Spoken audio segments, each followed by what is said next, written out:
Bible tells us about a man who ruled Babylon and all its land. Around the city he built a wall and declared that Babylon would never fall. Okay, by now, most of you know the routine. To try and quench this insatiable thirst, we're going to talk to an expert. And the expert we're going to talk to this week is Professor Paul Iversen, who is uniquely qualified to tell us about the fall of ancient Greece. All right, Paul, tell us your name and what you do. I'm Paul Iversen. I'm the chair and associate professor of classics at Case Western Reserve University.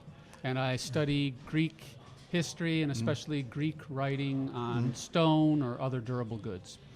Durable goods, like pottery and stuff? Can be pottery, but more bronze. Okay.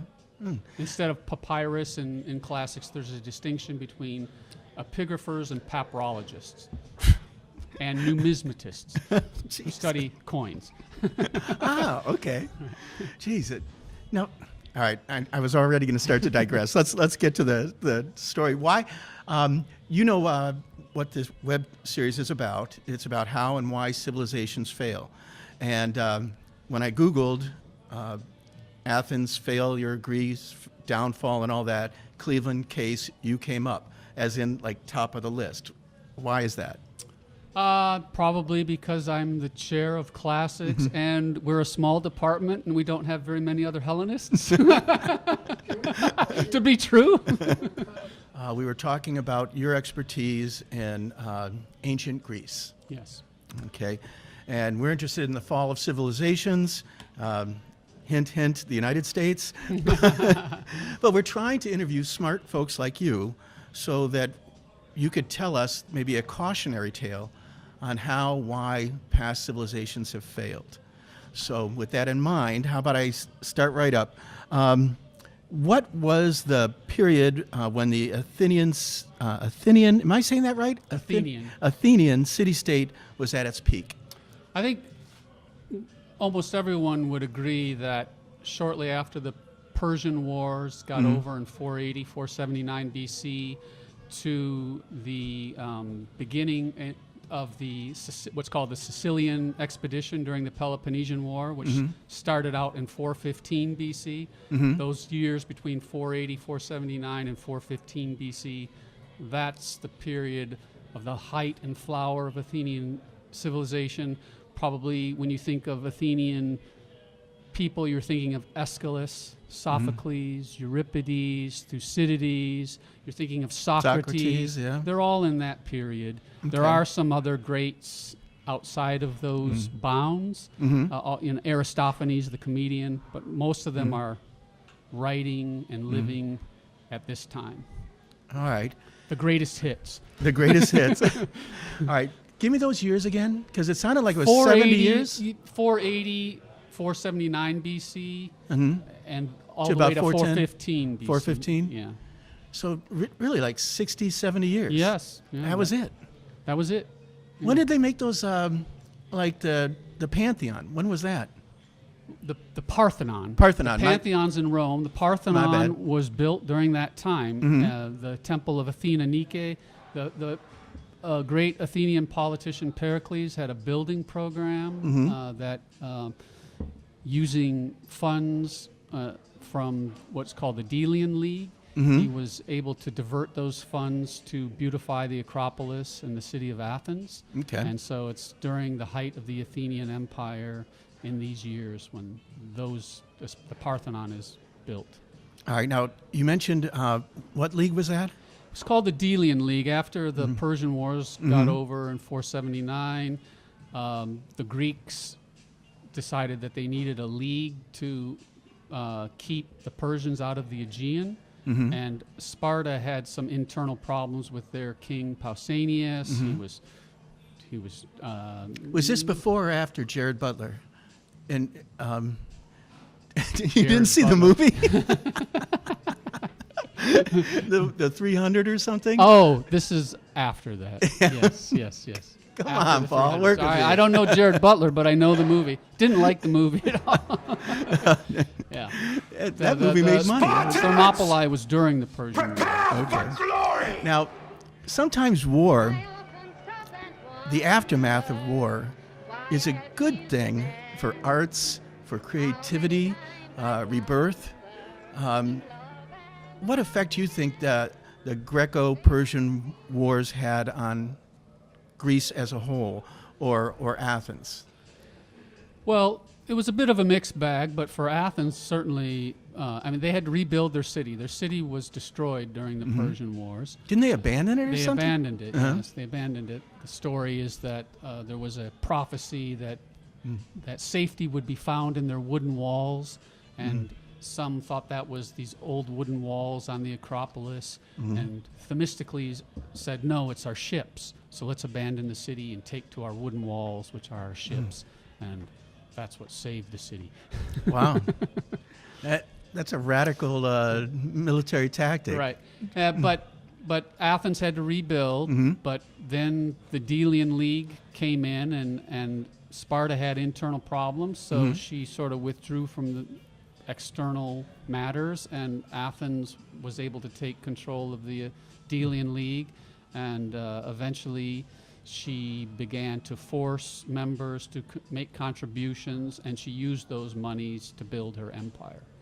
All right. And you get into that invasion of Sicily and all that. And Yes. Yeah. All right. Yeah, eventually. Now, when you say they, the pronoun you use they, you're talking the other city-states? Which they? In what state? The Delian League. Yes, because it was a league of several different city-states. Okay. Yeah, dozens. And we actually have their tribute lists, the large pentelic marble stones of lists of who the members were and what they contributed. No shit. Yeah. Wow. When I was doing some research, I didn't want to sound stupid when I was so I did a little bit of research, and I like the fact that stuff is left over in writing. Yes. And it survived. Yeah. And maybe what we're doing here might survive a couple centuries. It's a very special class of inscriptions. As soon as you see it, you know it belongs. These huge blocks of marble that go up to the ceiling, like Really? 10, 12 feet high. Beautiful marble with very distinct lettering. They spent a lot of money on it, and they're known as the Athenian tribute lists. Wow. They didn't have Microsoft Word or No, exactly. quick email, hey, Right. you owe us some money? No. Yeah. It was so they would all contribute to Athens. Why Athens? Why not Sparta or Corinth? Well, because Athens had the largest navy, had sacrificed its city during the Peloponnesian War, and because Sparta had these internal problems, they had to recall their king Pausanias, and then he was exiled, and that sort of thing. So and it was mainly a naval alliance of cities, states, and islands that were in the Aegean. Okay. And so Sparta was more of a land force. Right. And, The hoplites or something? Or? Yeah, hoplites, heavily armed land soldiers. Well, you could You gotta- transport them on ships and needed to. But Dude, you've got to watch the movie. yeah, I saw the movie. All right. Okay, so Athens was kind of like the pinnacle, the go-to. Sparta was a rival? Yeah, they ended up being a rival. All the city-states were basically rivals of one another, and each independent, each with their own cultural traditions, in some cases religious traditions. And there were some overarching religious identities, but each one had their own religious calendar for the most part, and Really? they had their own dialect often. Well, how did they unite then to fight the Persians? It was very difficult. There were only 33 of them, and there are hundreds of them. Only 33 united to fight, and it was a very difficult process, especially because the Persians were coming down from the north, Right. and so they were Medizing or converting several city-states as they came down slower and slower, and so the ones that were united, the question was where to make a stand. You could make a stand. There were two major places you could make a stand, at Thermopylae or at the Isthmus south of Athens. If you make it at Thermopylae, it's north of Athens. If you make it at the Isthmus, it's south of Athens. And so there was a disagreement about where exactly to make the stand. And No Athens shit, if said you're that Athens. if you make it at the isthmus, then we're just going to go over to the Persians. They'll have our fleet, and good luck with you. Uh-huh. And, All right, very pragmatic. And So they went north. They made the stand there, but then they had to fall back to the isthmus anyway. But then they were able to defeat the Persian fleet at the Battle of Salamis. And then a little bit later, there was a land battle, the Battle of Plataea, and they were able to defeat them there. So between those two things, Athens was in charge of the fleet, more or less, and Sparta was in charge of the land forces. So after the war, then, they went their separate ways again when there was no threat from Persia? Yeah, there actually was a first Peloponnesian War starting around 460 BC, and not the great Peloponnesian War that we think of, but it was a smaller one called the First Peloponnesian War. There was constant conflict. Greek history is sort of like a game of King on the Mountain. As soon as any one city-state was more powerful and stronger and could influence, people would sign on. Then all the other city-states would band together and gang up on it and knock it off, and then another one would mount, probably one of the ones that were allies, and then the other ones would immediately unite against it. All right, what? You can't get in their heads. No one's there. But can you theorize on what motivated this? It's the same things as today: self control, having your own destiny in your own hands. A lot of it was economic. Just having your own say and not letting anyone else tell you what to do. Can I throw a provocative word out there? Tribalism? There was a kind of form of tribalism, but within city-states more so. And there were three major identities, tribes in Greece. There was the Dorians, the Ionians, and the Aeolians, and they shared linguistic, religious, and cultural elements. But in the end, the kind of tribalism it was the city-state more so. Although the city-states did tend to band together along Dorian or Ionic lines more so than not. And then there were constitutional factors, like oligarchies tended to band together more so than democracies. The oligarchic city-states didn't trust the democracies, and they certainly didn't want them to spread into their own city-states. So really... Can I interrupt and ask something? Some of the city-states were oligarchies. Yeah.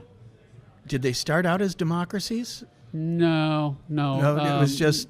Most of them, early on had kingship, and then kingship devolved into oligarchies, and then oligarchies, they really probably more devolved into... There was a period where there were a lot of tyrants in Greece in the 6th century BC, in the 600, 500 BC especially. There was a series of tyrants. So before throughout, the Greco-Persian War. And then it was after this period of tyrants, which were sort of... They got more of their support from the people and democratic elements to fight the oligarchic elements, if that makes sense. Sure it does. Yeah, and so... We're doing that here. So tyrants had support from average people, and the oligarchs were more landed gentry with good names. And then eventually, at Athens, the tyrants were kicked out and democracy was introduced. And then after that, it tended to be, even within Athens, there were more oligarchical elements that were at loggerheads with the more democratic elements. And, I noticed that. Why did they... first of all, Athens, it was a democracy. What kind of democracy was it? It's what's called a direct democracy rather than parliamentary or representative. Or Republican, or... Yeah, it was...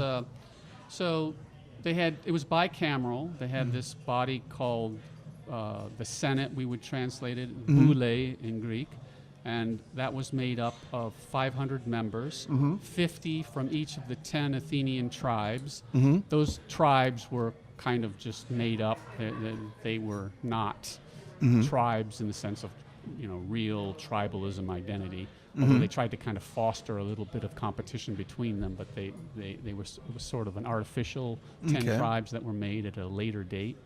And then, so you had 50 members from each of these 10 tribes, and they were in the Senate. And the Senate had great powers where it could form the agenda that would be voted on. Okay. They By had whom? what's called pro-buleutic function. Who would vote? And then you had another body called the demos, which was made up of all male citizens 18 years of older who were Athenian citizens. This meant that at least your father had to have been born an Athenian citizen. And then later, during the time of Pericles, in I think it was around the Did they have to show their birth certificate? Around 440. Was there any birther movements? It was a problem. Around in the 440s, I think it was, maybe 430s, Pericles pushed through a law where the mother also had to have been born No way. to Athenian Uh-huh. parents who were citizens. So, Was that a form of nationalism? yeah. I mean, yeah, probably we can imagine, the same forces today that have tax-paying Americans don't want these foreigners, to get state benefits or be able to vote, and so it had a similar. Did they shoot them? Not that I know. They didn't have guns back then. They might have. Yeah. Well, they at least separated them from their parents, right? No, I don't think they were that Draconian? barbaric. Yeah. All right, so it wasn't. Women weren't allowed to vote. No, women weren't allowed to vote, and foreigners. Is that a weren't good either. law? Are you married? Don't answer that question. Actually, my wife's Italian, and she just became an American citizen, and she will get to vote in the next election. So she's very happy about that. I wish I knew any Italian to salute. Yeah. Is that how they say it? Salute. Salute. Cheers, man. Thanks for doing the interview. All right, so there was a bit of tribalism, and you can't call it nationalism, because there were city-states. It was but they're all- It was more nationalism. Yeah. Really? Yeah. But the nation being the city-state. The nation being the city-state. Exactly. Okay. And Very much so. now, wasn't Sparta a slave state? They all were slave state. Really? They all had slavery. Okay. And the slaves made up a much larger proportion of the population than the citizens did. Sparta was a special kind of slave state, though, where Sparta is in the southern part of Greece called the Peloponnesus, and they were able to assert their authority over much of the Peloponnesus, and on the east side, the peoples there tended to cooperate, and they were called the Laconians. Okay. And, for them, they were able to keep all their sort of local magistries and have local control, but they had to contribute troops for war when Okay. they were called upon, and they didn't have an independent voice in international affairs, military affairs. So on the west side of the Peloponnesus, especially this group Wait a second, Paul. I just read, what the hell is a Peloponnesus? The Peloponnesus is the southern peninsula of Greece. Of Greece. All right, where thanks. Sparta and Corinth. They're in I just read a book on the Peloponnesian War, and the whole time I'm thinking, what the fuck is a Peloponnesus? Yeah, it means the island of Pelops. Pelops, the mythical founder of Okay. of the Peloponnesus. Yeah. Okay, kind of And like it's really a peninsula, though. It's surrounded on water by all sides, and there's a Oh. little spit of land called the isthmus, right next Okay. to Corinth, that connects southern Greece with central Greece. Athens is just north of that isthmus, but it's in central Greece, not Okay. in the southern Greece. All right. Thank you. I guess I could have Googled that. Yeah. That's why it's called the Peloponnesian War. Yeah. All right. Where was I? Oh, slave states. Yeah. But So Sparta had. didn't so- Sparta drop the slave state status in order to better fight the Athenians? No. No? No. Never. I got that wrong? No, yeah. Oh, okay. So the Western people of the Peloponnesus, especially this group of people called the Messenians, they resisted with 3 wars against the Spartans. The Spartans called themselves the Lacedaemonians, and Sparta was the city, but most ancient authors refer to them as the Lacedaemonians. There's a group in Lacedaemonia called the Spartiatai, who were the elite families of the Lacedaemonians. Those were the Spartans, really. Okay. So these elite families. I've got a wealth of information here, and I'm going crazy. I need to hear more. How is it that you had in Athens, the Pantheon, Parthenon. You had Socrates, Plato, Aristotle, and all that, and just not too far, you had the Spartans, and what we call now a Spartan way of life. All right, how far was Sparta from Athens? 150 miles. 150 miles. Now, that's pretty close. That they're fairly close to each other, and yet, Athens was an art creative center. It thrived. It's remembered for till now and beyond, right? Mm-hmm. Sparta, though, we now call it a Spartan way of life. Very stark, what have you. Yeah. What happened? What divided them?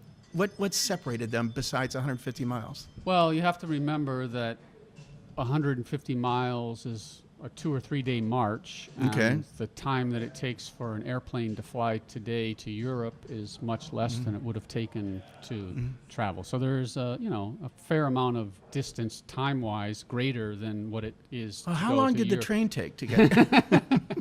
So, Wasn't there a subway?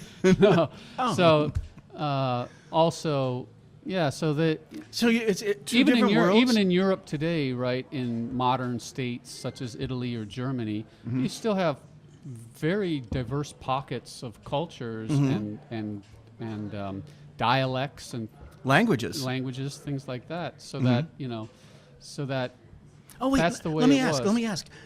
Was there separate languages between Athens, Sparta, Corinth, and Thebes? different dialects that they could Accents? understand. It involved. Would you say it's accents, like but the southern states in the United States, where those people can't speak English properly, no matter how hard you try?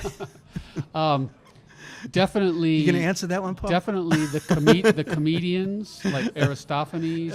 He has. They poke fun at him? They poke fun at the Thebans who are speak the Boeotian dialect. Okay. And it's clear that he's sort of mildly making fun of them, just like Northerners make fun of Southerners in the U.S. or in Italy or in Germany. Well, or, I never have. Like Finland makes fun of Norwegians. I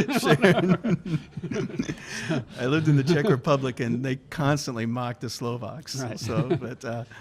All right. But they were mutually comprehensible. They were the same language, but a different dialects, different spellings and pronunciations. Sometimes different words meant something different. A same word meant something different, or they had a different word for a different same idea. So, I keep getting back to the United States and drawing similarities. Now, we had our Civil War. And we had at it. How long did the Peloponnesian Wars last? The Peloponnesian War, the first Peloponnesian War, went from 431 BC to 404 BC. That's 27 years. 27 years. Yeah. All right, our Civil War lasted, 4, 5? 4, yeah. Yeah. What motivates someone to have at it for Right. 20 some odd years. There was a hiatus in between 421 and 415, so there was a 6-year hiatus in that period. But They took lunch breaks? It just took longer. You know, they didn't. Prior to the Peloponnesian War, they didn't have year-round military operations. You know, they didn't fight very much during the winter season. They did. You know, they started to do that more and more. Skirmishes. Skirmishes, things like that. Just, you know, they were completely agricultural societies, right? So, you know, during the good fighting season, they were also farmers. So there was. Isn't that why they had slaves, though? Didn't they use the slaves? They had slaves, So but, that they but you know, you needed somebody to oversee the slaves it as well. Yeah, as well. It's so complex. If you're going to be in a constant state of warfare, it sounds like it's complex. Yeah. And a lot of it, you know, wasn't. It was rare where the big armies would come together in big hand-to-hand combat battles. Normally, it was more skirmishes and feeling one another out and just having to be on guard. You know, so. Or like a Vietnam kind of thing where you'd fight somewhere else over something, I don't know, extrapolated or theorized or. Yeah, or, I mean, help me. They, you know, it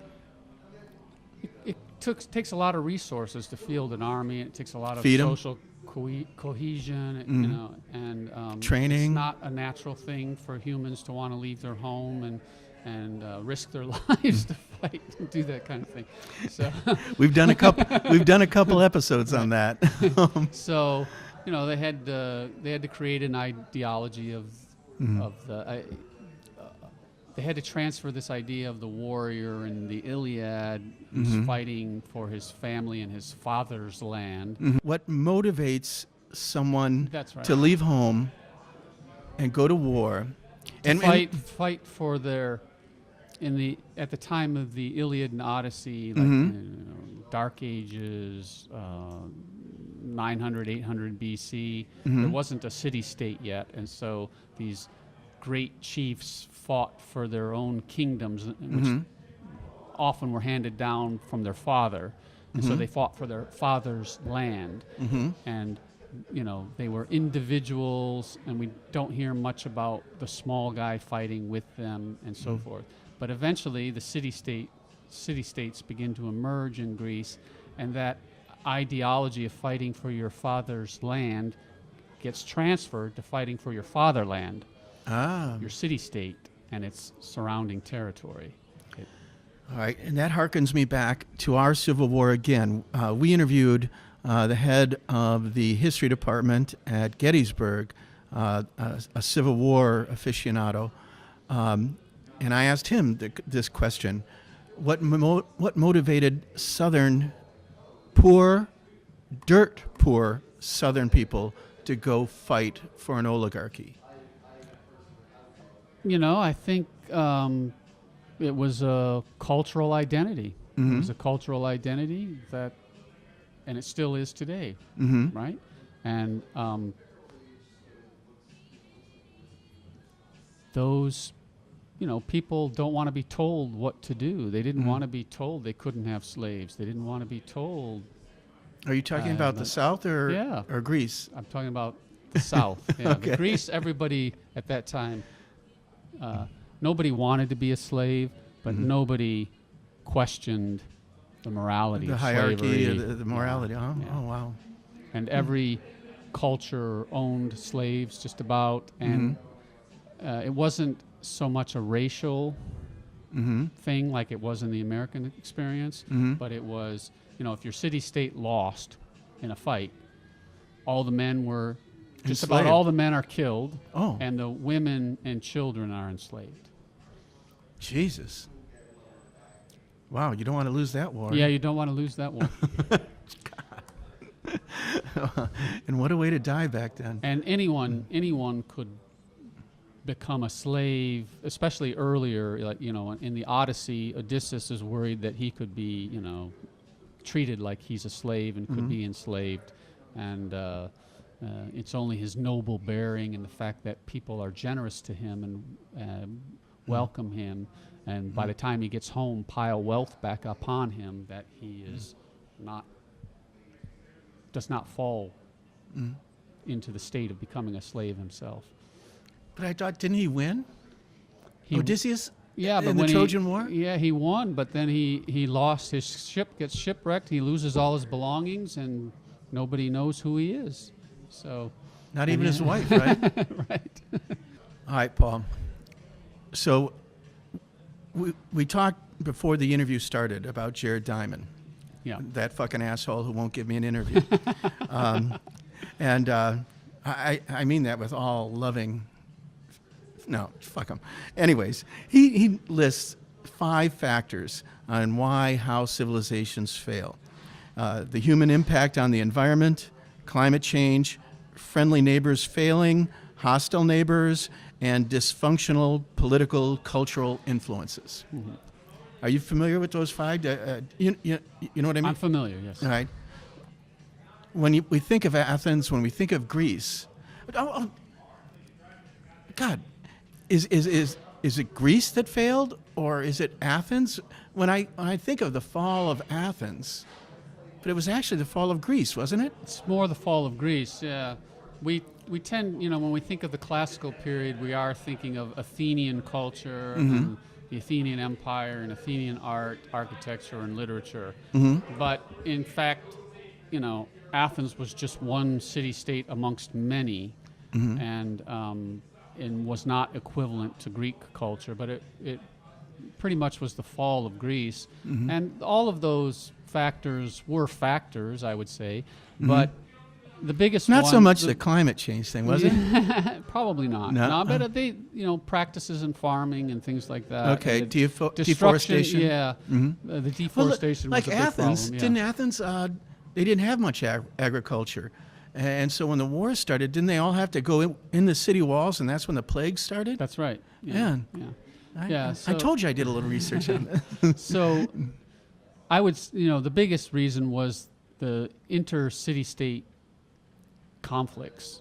Constant dysfunction? war, yeah, the political dysfunction and the constant warfare between city-states, which allowed other peoples that were on the periphery, like the Macedonians, to sort of stay out of it, as these large, powerful Greek city-states weakened one another over decades and centuries, and eventually Macedonia was able to swoop in. Yeah, swoop in. Yeah. All right. My director just said I need to be a little bit more provocative, so let me be provocative. Right. Philip of Macedon, sitting there watching everybody in Greece fuck around, fighting, swoops in, right? Yeah. Pretty much kicks ass, and then he becomes the ruler of Greece, right? That's right. Is there any threat to the United States like Philip currently? Of course there is. And, I would say on the world stage that, obviously China represents the largest economic power, and it's a different political system as well. And we see this trade war going on right now. It's not just about economics, although that's a big part of it, but it's also cultural. It's different forms of government, different attitudes about what's fair, what's right, and I definitely think that as if the West, the U.S., if we act in a arrogant way towards our allies, like NATO allies, then we weaken those bonds. Then we risk, pissing off our allies and having pissing off Corinth or pissing off Thebes. Right, exactly. And as opposed to, being inclusive. And I don't think much has really changed in the world. It's just the scale has changed. You know, whereas before Athens was like, I wouldn't say the U.S. was like Sparta. Let's say. Let's say Athens is more like the European Union or Europe, and you know, Macedonia. More of a cultural center and all that. Yeah. It's So former trading partner, former NATO ally. Right. Now, all right. So, what motivates, whether it's Athens or the United States, to piss on our allies? you know, you get politicians who. So are we getting into number 5 and Jared Diamond's thing, dysfunctional political and cultural influences? Yeah. I mean, you eventually have politicians whose platform is nativist, right? And What does that mean? I can't even spell that. It means that they're only concerned about their immediate constituents who vote for them and making them happy. So, Similar to Athens being yeah, 150 miles from Sparta. Back then it was a long way away. Right. And short-sightedness. Yeah, short-sightedness. You know, and you know, especially, you know, there, if you want to, you know, you want American goods to be, you know, American manufacturers. You want them to be successful, and you want to please them and the workers that work at those plants. Then you say, okay, let's slap tariffs on European goods, even though they're our allies.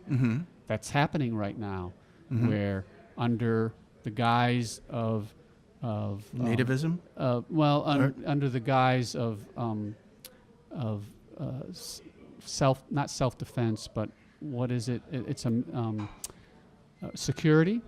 Oh, national security. National security. Under the guise of national security, for instance, there's a threat to, say, put tariffs on Mercedes-Benz cars, which actually, you know, they have a factory in North Carolina or South Carolina, one of those, right? And you know, there's no national security threat from them from a military standpoint. There is from South Carolina. So, have you ever met anybody from South Carolina? I'm frightened. Yeah.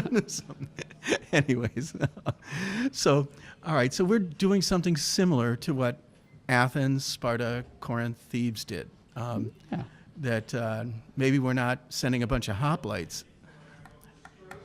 Again, Paul, there's an unquenchable desire to, you know, of wishes and wants in human nature, and so you know, the saying that absolute power corrupts absolutely, right? Somebody who's in a position of power and authority will tilt the playing field to benefit him or herself, and eventually the people around him or the nation states around such a country decide that, you know, it's better to risk going with somebody else, or maybe, you know, knocking off, you know, it's like King on the Mountain again, you know, when somebody gets to be overbearing and tyrannical on top of the mountain, not content with a reasonable amount of power, resources, that sort of thing. Others, you know, aren't going to go along with it forever. So you're saying we should revolt? A coup? What was that, 410 Athens? Boy, it's a tough, you know, it's really, American politics are tough, right? You know, it's always a let me get difficult, back. it's a difficult thing. I need more of your time, because now you've opened Pandora's box. All right. All right. Plato. Yeah. Why was he a critic of democracy? Well, he's not the only one. Most of the ancient authors... Me too, by the way. Yeah. Most of the ancient authors were of the well-to-do set. And he was no exception. Almost every one of them criticized Athenian democracy. And, of course, we all know that democracy is messy and difficult. And no shit. Yeah. You know, but even so, I think Churchill, what he noted was that you know, democracy is the worst of all forms of government, but the others are worse that have been tried from time to time. So, and I can't remember who the original guy who said it was. Democracies result in the people get what they deserve. Was that Alex de Tocqueville? I don't know. Yeah. And another quote from Churchill, which I love, is the United States will always try every possibility and get it always wrong until they finally get something right. Yeah, that's a Churchill one again, too. I think the way I heard it was America will always do the right thing after exhausting all other possibilities. You said it much better, which is why you're a teacher and I'm a stupid movie maker. But yeah, so it's tough, right? It's tough. I think Plato, he had sort of 5 different constitutions. He thought we start out with aristocracy, which he favored as being the best, and he conceived of as being ruled by philosopher kings. I don't think he was a very good judge of human nature, though. I disagree, Paul. I disagree.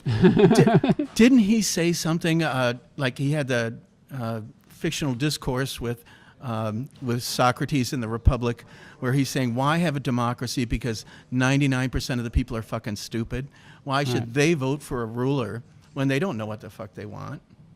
Yeah, but 100% that's a direct quote. 100% of people are corrupt when given power. Is that right?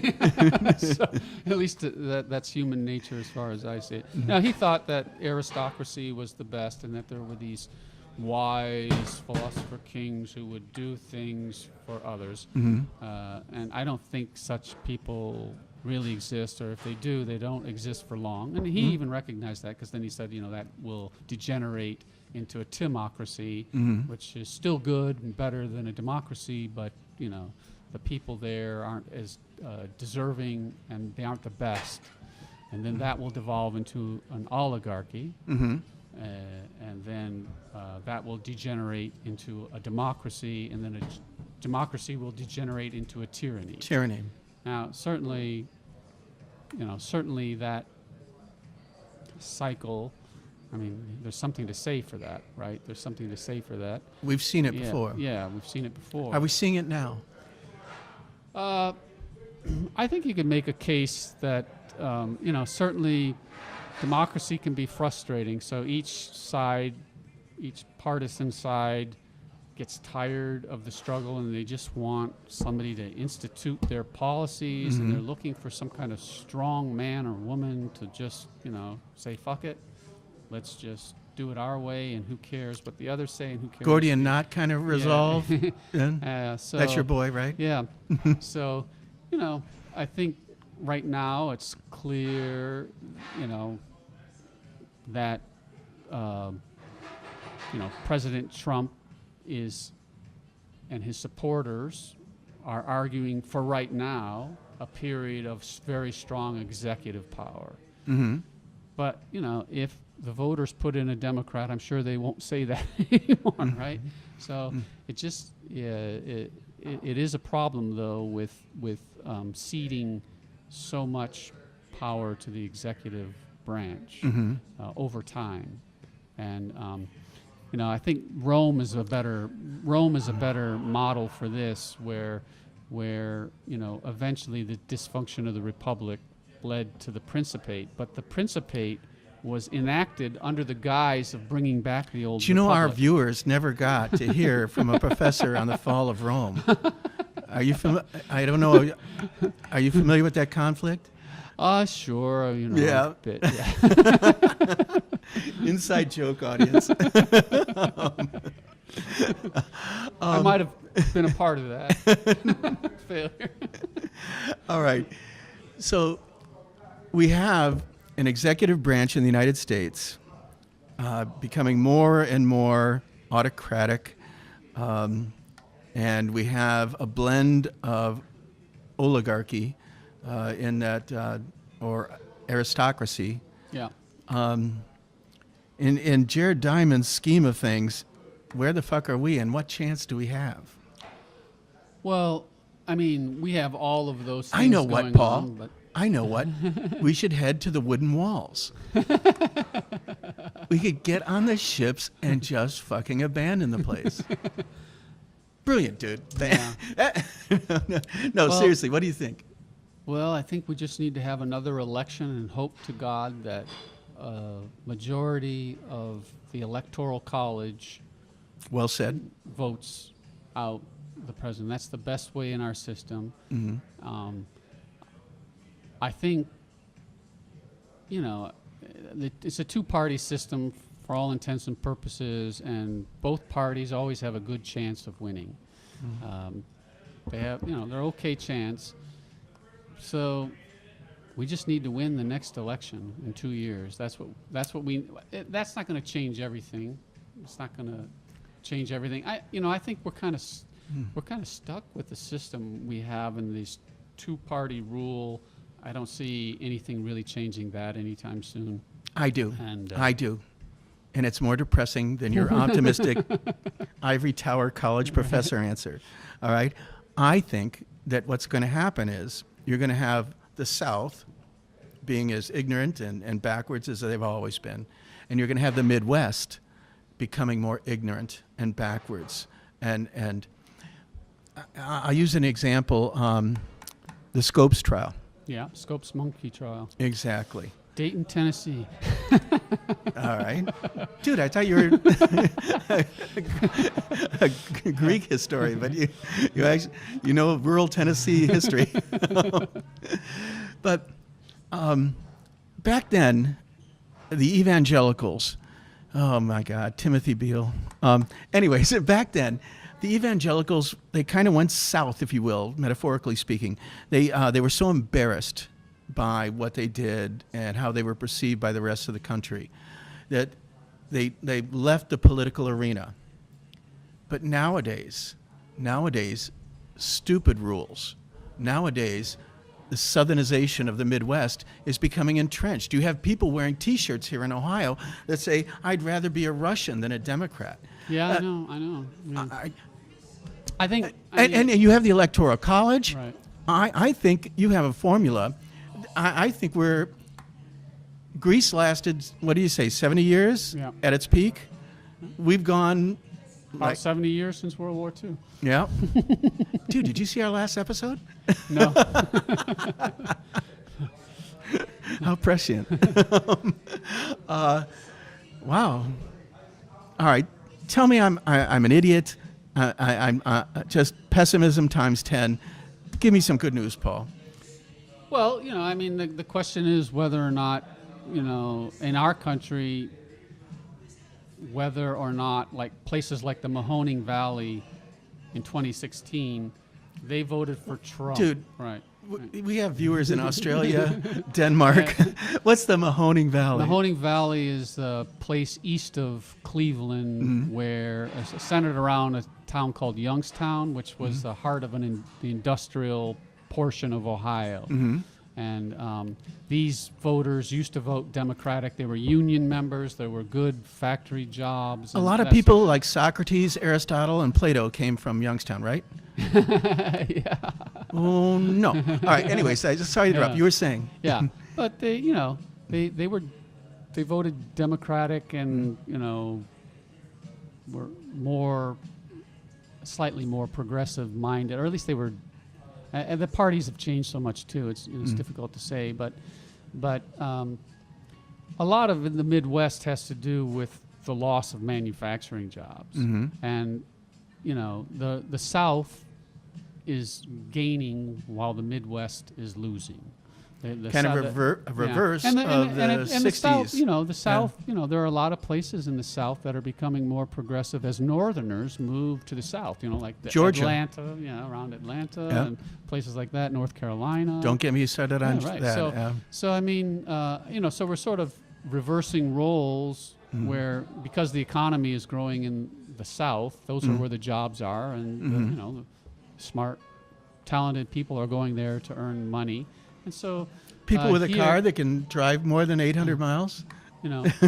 Here the Republican Party is playing on, the Southerners, they are you going to get fired for this interview? I know.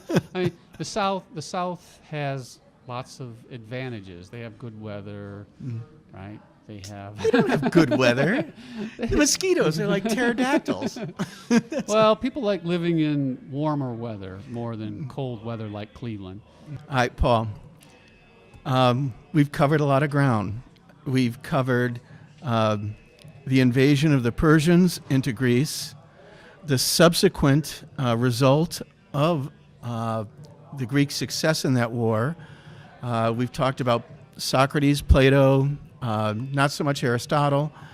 But we talked about an area of the world in a certain period of time that thrived and yet internally seemed to want to self-destruct. Yeah.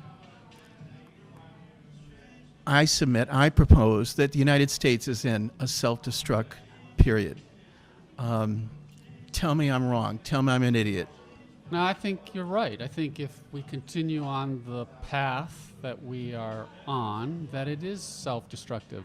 I mean, we're the ones that built the United Nations. We're the ones that built the WTO.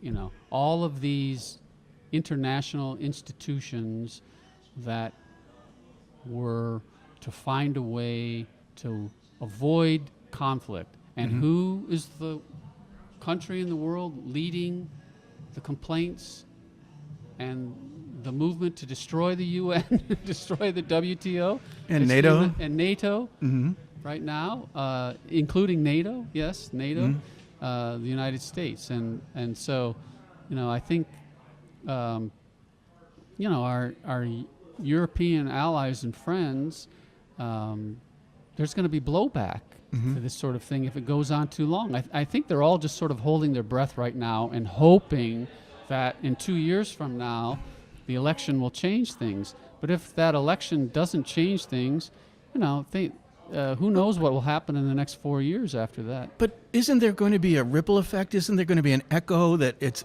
we're unstable idiots in the United States? That every 4 years there's a chance that we're going to do something really fucking self-destructive and stupid? Well, and by the way, Paul, let me be even more provocative. Shouldn't, all right? Oh God, this is a whole nother episode. And but real quick, Director, shouldn't states like California, New York, Washington, shouldn't they just say fuck you and just say we're out of this? I think you know, a house divided cannot stand, as Lincoln once said. I think that's impractical. It's not going to happen, and so we're stuck with our neighbors, our family, yeah, the crazy uncle, yeah, at the Thanksgiving right. table. We're stuck with them, I think, and you know, I don't see the voters that lost their factory jobs in the upper Midwest, you know, unless they see economic results that improve their lives, things like that. You can only go so long on cultural war if you don't have any result. You know, the farmers in the Midwest that are now paying for the trade war with China, you know, they were thinking that it was going to be easy and it was going to be over in 1 year and that sort of thing. But as, you know, game theory tells us this is going to go on for some time, probably, right? You know, both leaders have to save face. So what's going to happen at the next election, I don't know, but I'm optimistic. We could lose it. I mean, it could be lost again, but it can be won, too. It can be won. All right. And that can help. You know, I mean, like our allies in Europe, yeah, they've got to be worried, right? Because they thought Reagan was so bad. Oh, shit, I lived in Europe during Cheney and Bush. Right, and then it couldn't get worse. Then there was Cheney and Bush, and they thought they were horrible. It couldn't get worse. I swear to God. It got worse with Trump. It can get worse. Certainly it can get worse, but it can also get better. And usually, you know, there's a... Ebb and flow? Ebb and flow, yeah. I'm 62, going on 63. I don't want to wait. Yeah, well, I'm tired of fucking waiting. Just remember, you know, I mean, Obama couldn't change very much, right? But who would have thought that a black man could get elected in the United States in 2008? Who would have thought that, and then get reelected? And he did. He did. What happened to you Ohioans? What happened to that? Trump was able to tap into that Mahoning Valley factory worker, mainly white Protestant factory worker. You know, that Now, what is happens if worrying. California invaded Ohio? All right, you know, just bombed the piss out of it. You know, like Athens, we'd kill all the males, and then we'd enslave the women and children. Well, Wouldn't that be better for the United States? I think most of the big military bases are in the South. Oh, The federal fuck. ones, not the We're state fucked. militia. Forget that.